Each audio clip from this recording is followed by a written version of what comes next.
Funcionamiento celular. Todas las células tienen cromosomas formando cadenas de ADN dispuestas de una forma determinada. Los virus, que no se consideran células, no tienen cromosomas, sino una simple cadena de ARN o ADN. Las bacterias no tienen núcleo definido y por eso se llaman células procarióticas. Sus cromosomas están repartidos por el citoplasma sin orden aparente. Pero las células que forman los tejidos de plantas y animales son eucarióticas, es decir, tienen un núcleo bien definido en cuyo interior se encuentran los cromosomas. Todas estas células, que son a las que nos vamos a referir, constituyen la mayoría de los seres vivos y están formadas por tres elementos básicos: núcleo, citoplasma y membrana. El núcleo de estas células tiene una forma más o menos esférica y se encuentra situado aproximadamente en el centro. Los cromosomas que hay en su interior contienen la información genética y son los encargados de controlar el funcionamiento de todos los procesos celulares. Alrededor del núcleo está el citoplasma, una especie de líquido viscoso en el cual flotan una serie de orgánulos que cumplen funciones determinadas dentro de la célula. En la parte más externa hay una fina membrana por donde entran las sustancias que sirven de alimento a la célula y salen las sustancias de desecho. Las plantas necesitan células más rígidas. Por eso, además de la membrana, hay una pared celular que está formada principalmente de celulosa.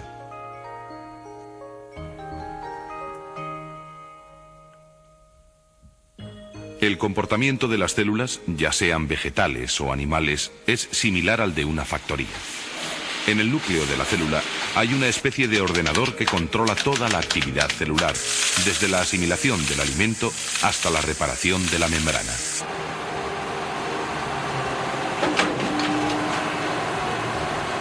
En el núcleo de la célula se encuentran todos los datos necesarios para el funcionamiento celular, archivados en el código genético de los cromosomas.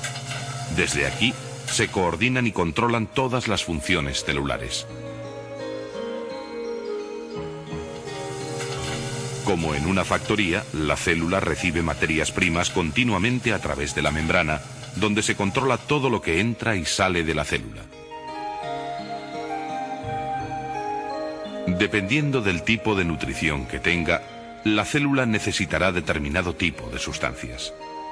Las células vegetales realizan la fotosíntesis y no necesitan compuestos orgánicos para su nutrición. En cambio, las células de los animales no pueden sintetizar los compuestos orgánicos y han de tomarlos en su alimentación. Una vez ingeridas, estas sustancias se transforman en otras más complejas como son las proteínas. Las proteínas se fabrican en el retículo endoplasmático, con la importante colaboración de unos minúsculos orgánulos llamados ribosomas. Las proteínas son imprescindibles para el correcto funcionamiento de todas las células.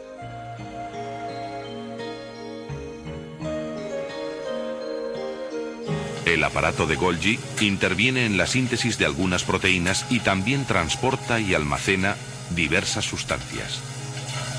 Después, las proteínas se utilizan para multitud de funciones, como pueden ser la reparación de la membrana celular o para producir movimiento.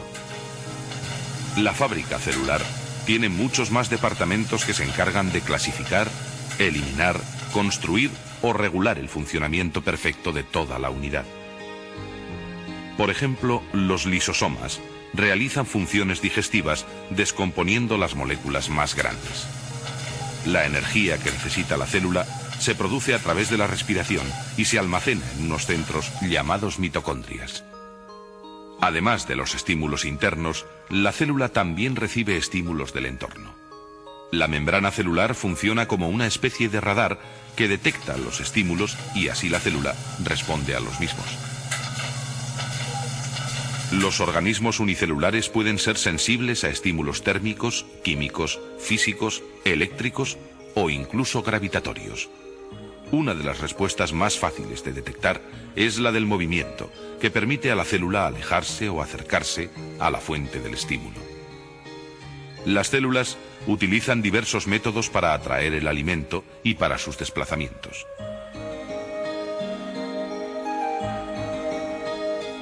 Muchas células tienen una especie de pelillos de distinto tamaño que utilizan para el movimiento y captura del alimento que hay a su alrededor.